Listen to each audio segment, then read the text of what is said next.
Talking to Congressman Jonathan De La Cruz, the topic is Vice President Bongbong Marcos with a question mark. Please don't miss that out. Okay.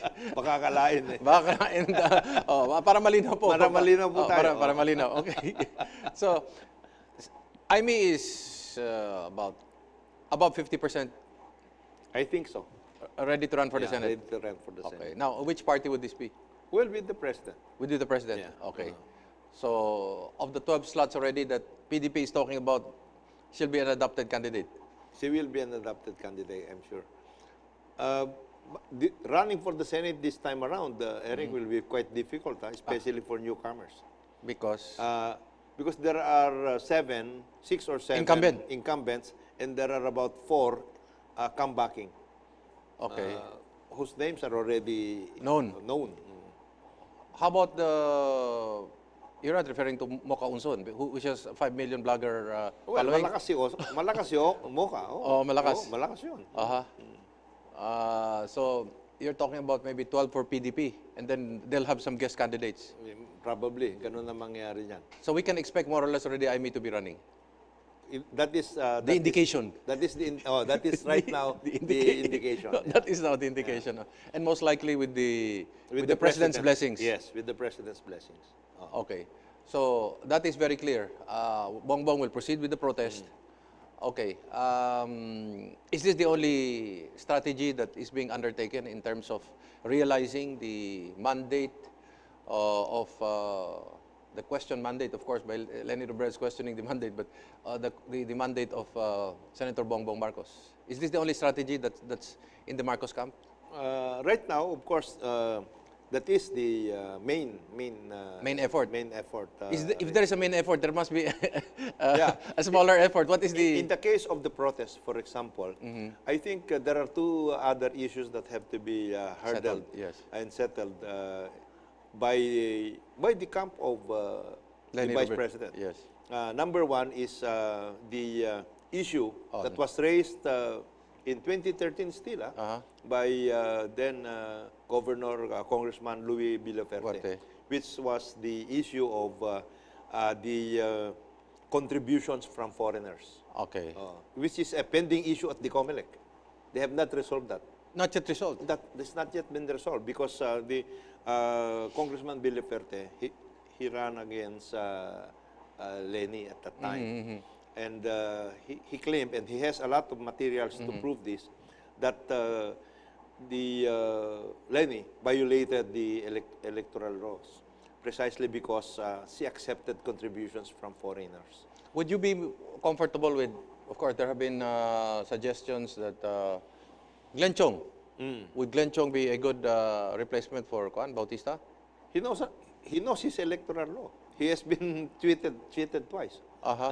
So no, from your end, no problem. From the camp of the Marcoses, he'd be a good. He is a lawyer. He's also a CPA. So he should know his law. Romy Makalintal says, I think, did he say something about he has a bet about his candidate Lenny Robredo will not be unseated, and he's the lawyer. So what should we expect? And then the other thing that remains unsettled, Eric, is the issue of the SOSE. Yes. Or statement of contributions and expenditures. Yes. That was filed by the Vice President, and which has been questioned. That is also to be resolved. And it has not yet been resolved. It has not yet been resolved. And then the other thing is, and I understand she has not paid also the additional fees that has to be paid. Yes, by the regarding courts. this particular protest. So we're now looking at the barrel where the president hopefully will appoint a new COMELEC chair. Yes. And A new COMELEC chair plus 2 other commissioners. do you have any names so far? I mean, underground that you're listening to? I mean, do you have your ears on the ground as to who these are? Well, Glenn Chong is one, and then the others? Glenn Chong is one. There are other people that have recommended some of the IBP governors. I understand that one of the names being mentioned is former IBP Governor Joby Opinion. Okay. The other one And is... you're comfortable with that? Yeah, we don't have any problem with that. The other one is Attorney Popoy Ricalde, Okay. who was the top notcher in the class of Nonong Cruz, Uh-huh. Secretary Nonong Cruz. So, we're looking at two possible approaches. But this is again dependent on the of a new set of officers for COMELEC. Yes, yes. What's taking long as far as the appointments are concerned? I think the President is trying to invite a number of people. He has been talking, his people have been talking with these guys, and it will take time, siguro. But hopefully by the first quarter, they should already have one. Plus 2 commissioners, 1 chairman plus 2 commissioners. In the two instances that you mentioned, the one of Congressman Villafuerte and the Liberal Party's late filing of the SOSE, can a sitting vice president be disqualified based on this? In your own thoughts? Yeah. In the Okay. case, for example, of the contributions, Yes. that is already a disqualification Okay. if And- that is proven. And then how about late filing of the SOSE? That is also. There have been a number of elected officials whose filing of the SOSE was questioned, and it was the Supreme Court. They are disqualified? Disqualified. Assuming, for example, this is just theoretical, we're just on a theoretical plane. The vice president is disqualified based on this. How does that expedite the process? How does that delay the process of the election protest of... In the case, for example, my appreciation of this particular issue is something like this. In the case of the contribution from foreigners, if the vice president is disqualified, then the protest will proceed expeditiously. Why? Because then There's no opponent. There's no opponent. There's no opponent. In the case of the SOSE, parang ganun din eh. Parang ganun din. But in the case of the SOSE, was it a carte blanche for the Liberal Party, or was it just for a privilege for the vice president, the late filing? I think that is the reason why it became very complicated. Because it's the entire Liberal Because Party. it's the entire Liberal Party. But are you still optimistic? Is the group still undertaking these two tracks? Yes, there are lawyers that are looking into this. There have been filed. The cases have been filed. So we are looking at some decisions, one way or the other. What is important, I think, in many of these things, and you have said it correctly, Eric, is that decisions have to be made. Yes. One way or the other. Hindi Yes. naman pwede yung Pending. pending eh. Oo. Decisions have to be made. And in the case of COMELEC, it has been there since 2013. You're a legislator. Is there a way to expedite this entire process? I mean, you know, at the end of the day, you have to respect the mandate of the people, course, no? And then the of course. determination is very crucial to the entire process, no, of republicanism. So, legislators should look at the Yeah. process, the systems, in order to how do we I think expedite this? the best way to do that is to have a number one, a timeline. Meaning a year after for example, a year after the protest was filed, you better make a decision one way or the other, something like that. Because in the case, for example, of Congress, you only have 3 years, or local government officials. Yes. Or if the protest has been filed and it has been filed properly, then you have to give a timeline. 1 year. 1 year. So that whoever takes over, if there is going to be a takeover, will have another 2 years to do the job. Something like that. You have to give, I think that's the number one. And then, of course, in the case of the protest, the appreciation of the protest itself, what are the standards, etc., things have to be looked into. Well, you know, these are really a very important discussion we're undertaking, because this is really the key to our democratic Of course. process, no? Otherwise, if people do not believe anymore Yes. in this process, Do you see the possibility of what amendments can you introduce, perhaps, in order to, you know, make it not only transparent, the process transparent, but actually the operative word is open? yeah.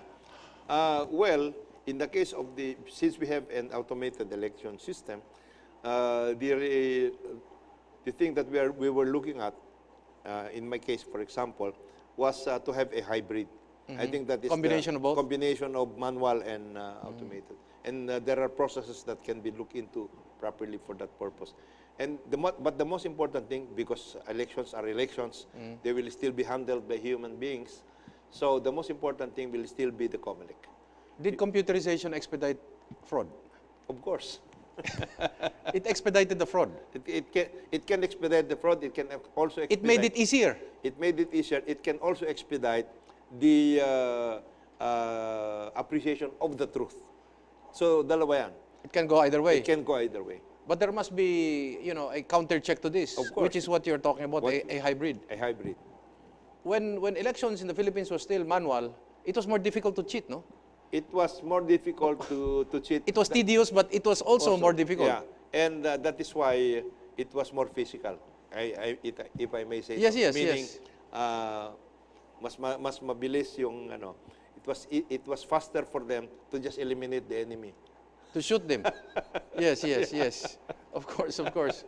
But again, I think the question begs to be asked: which process makes it more difficult for fraud to happen?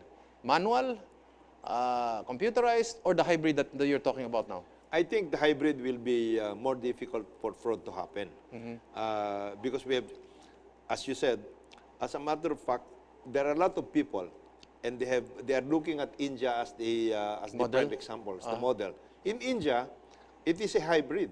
They do it manually, but they have transmission electronically. They always mention the cite example of Germany. Also, They did away with the computerization. with computerization. Yeah. So where are we? That's Germany. Yeah. We're talking Oo nga. about Germany. Oo This nga. is a first class, first Western country. So what did they learn that we did not, or that we still refuse to learn? Well, they found out that, as you said earlier, computerization expedites fraud. Okay. The president is talking about revolutionary government. I had here as my guest, Bishop Nilo Tayag. He's pushing for a revolutionary government. Yes. But he sees Bongbong Marcos as the vice president. So I'm saying, where does Bongbong Marcos stand on the revolutionary government? First of all, I think you have to appreciate the fact that the president was talking about the revolutionary government in the context of a situation where there is actually instability, a lot of pressures, a lot of things that are happening. The secessionist movement in Mindanao, the NPA, the pressure on the economy, international media, and everything else. So this is the revolutionary. For a revolutionary government to happen, there must be a revolutionary situation. Yes. To be appreciated Why by... not martial law? To be appreciated by the government. Because you cannot just declare a revolutionary government. Yes. Having said that, what we should understand is that the country must be able to protect itself. Yes. And that is why the president, the chief executive of the country, Yes. has to be given all the leeway in order to make sure that the country remains, the integrity of the country remains, and the processes are in place.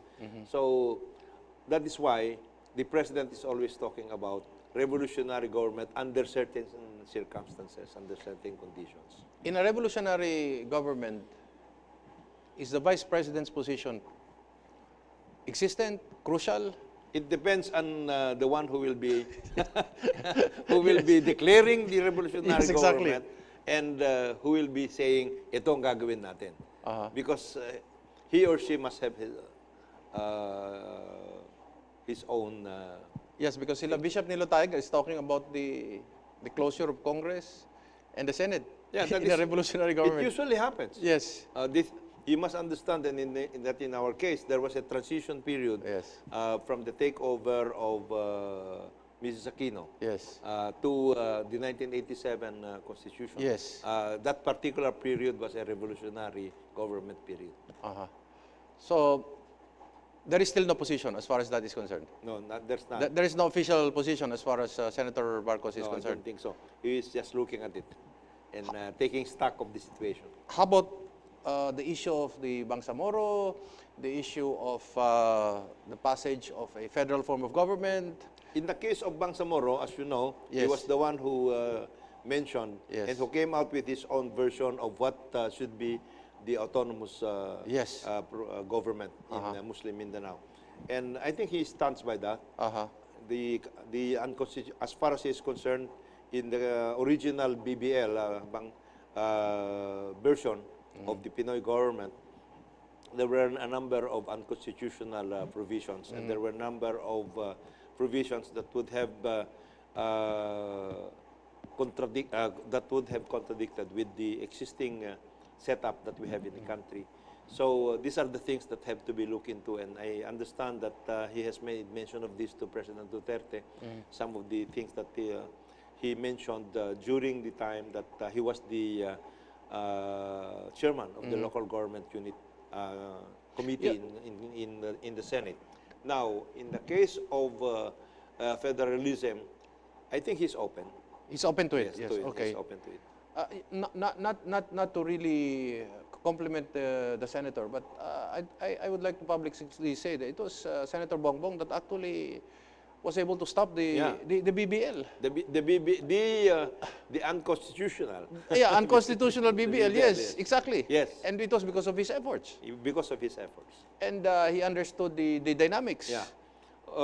And that's why he even called for the Kiram family to be involved in it. Yes, and that's why he wanted as many of those who are competing Yes. groups in Mindanao. Everybody should be heard. To be heard, and not to say that he actually wants the autonomous government Yes. to succeed. Yes. As a matter of fact, in the final analysis, what I think the compromise that he was looking at was for the expanded and reformed authority of the autonomous government, not the BBL Pinoy version. Personally, I'd like to ask you: are you optimistic? Do you see it in your lifetime, in the next year, in the next 2 years, that finally this question on who is the real Vice President of the Philippines will be settled? Yeah, of course. You are optimistic. I'm very optimistic. Uh-huh. It doesn't matter what legal obstacles are put Yeah. there. You see this is going to happen. It's going to happen. So what is the strategy on the other side? They're trying to stop the counting? They're trying to not only stop the counting, but they're trying to delay it and everything else, and at the same time to come out with all kinds of statements that this thing will never happen. So, Does the Yellow Movement see this as a writing on the wall? And that's why there have been stories that the Yellow Group is also involved in this destabilization, because this is a specter that they cannot accept. they'd rather Losing the vice presidency. They'd rather have, as a matter of fact, we have always been saying that the Duterte administration should assist in, number one, making sure that the truth will come out, and we know that the truth will install Senator Marcos to the vice presidency, because that's the only way that they can be stabilized. They'd rather, I think the other side would rather have a President Duterte than a Vice President Marcos. Okay. Well, that's the final word for today from Congressman Jonathan De La Cruz. Sayang po, maigsi lang po ang panahon. Pero, hindi pa po magtatapos ang usapin na ito dahil aabangan po natin kung anong kalalabasan nito sa susunod na ilang buwan, lalo na papasok na po ang 2018. 2018 may be more interesting politically, in the political developments. Everything is in a flux. So, we may never know, but kailangan tuloy-tuloy po ang ating pagmamatsyag. Yes. Thank you very much, Thank you, Congressman. Eric. Thank you very much. Thank you very much. At ito po si Eric Espina, palagi nagsasabi, magmasid, makialam, higit sa lahat ay manindigan. Dahil wala pong magmamahal sa Pilipino kung hindi ang Pilipino. Daghang salamat, mayong gabi kaninyong tanan.